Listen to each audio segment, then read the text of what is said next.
Stability has never been Bitcoin's strong suit.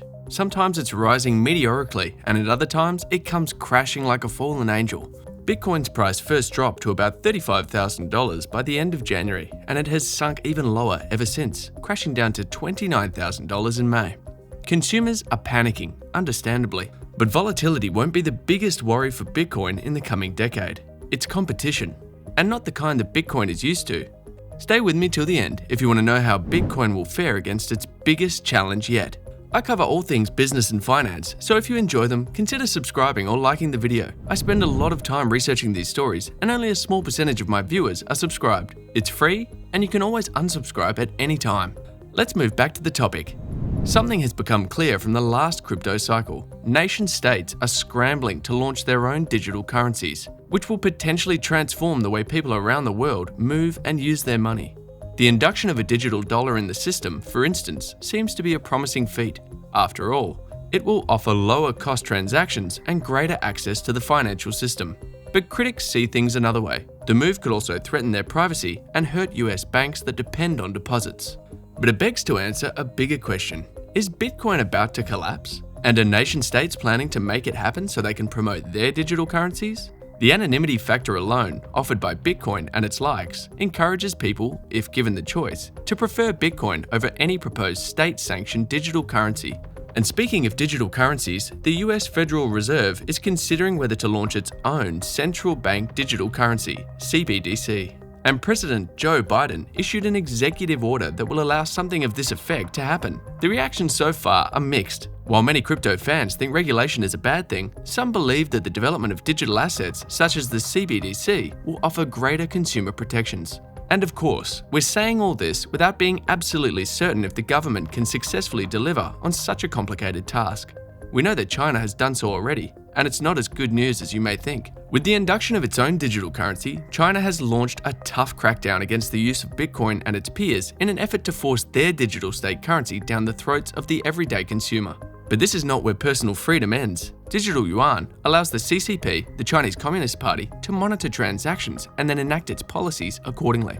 Buying certain items will give you financial perks and let you avail of money-back offers. However, other items can steal such benefits from you. But it doesn't just end there. The government could care less what size condoms you buy, but they do care how much you spend on average and may show interest if you spend a bit too much than that in a given month.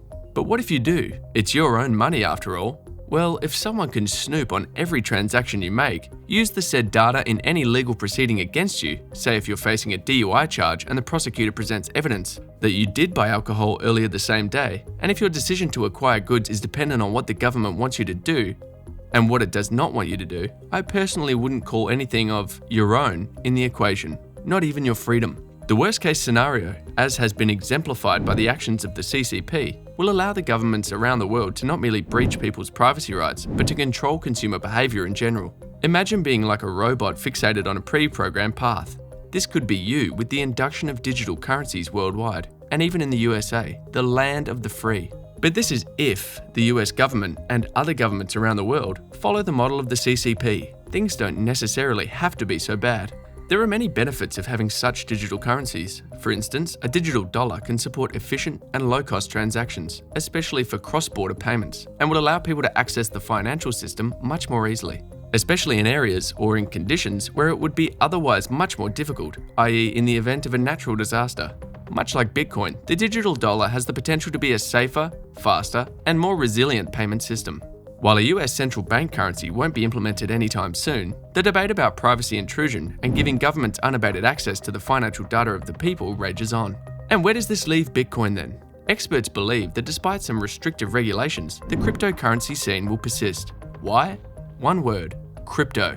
Bitcoin and its likes are safer and much more private than a state-owned digital currency ever will be. Digital payments are already a big part of how consumers in the US transact daily, from mobile applications to debit cards, bank transfers, and even payment services. The digital dollar wouldn't be so different from keeping money in an electronic account. However, the underlying mechanism through which money is transferred will change. Even if the central bank digital currencies, or CBDCs, will enable near instantaneous settlements as well as lower fees, people seeking better privacy features will still want to stick with Bitcoin and its likes due to the level of safety and privacy the cryptocurrency giants offer. This is unless the government decides to ban cryptocurrency altogether. But the likelihood of such a radical approach is minimal, so Bitcoin will likely survive because of its merits. However, the competition can hit hard unless the crypto world learns to adapt. But when it comes to innovation, I think it's safe to assume that cryptocurrency has the front foot. As of now, IMF reports that some 100 countries are at various stages of CBDC exploration. However, concerns about technological advancement and privacy remain to be answered. But if things are so good with Bitcoin, what about its sudden collapse? Well, normally when assets rise very quickly in price and surge to a record high, this makes a crash all the more likely. And this appears to be the situation with Bitcoin right now. In 11 long years from its launch, Bitcoin reached its $20,000 mark, but from there, it only took 3 weeks for its price to double. In 2021, the price soared by more than 700% in 12 months. And now, this. Right now, Bitcoin is facing some tough times due to crackdowns against cryptocurrencies in countries like China, calls for greater regulation across the globe, environmental impact concerns, security issues, and most importantly, the fact that the price is based solely on speculation. Volatility discourages businesses from sticking to digital payments. After all, who would want to use a currency that may go down by as much as 10% over a week? This is where state-owned digital currencies will take the lead. And in the face of Biden's executive order, further regulation is seen as a threat to cryptocurrency in general, and this is having an impact on the prices of digital currencies. But at the same time, crypto fans refuse to lose hope, meaning the complete collapse is at least not imminent. They claim, and rightfully so, that Bitcoin is a transformative technology that could revolutionize industries. It offers simpler and cheaper transactions, allows you to cut out middlemen such as banks, makes global trade easier due to no concerns about exchange rates, keeps transactions more confidential, offers a safe store of value because it can't be printed or seized, and has even been touted as an alternative to gold.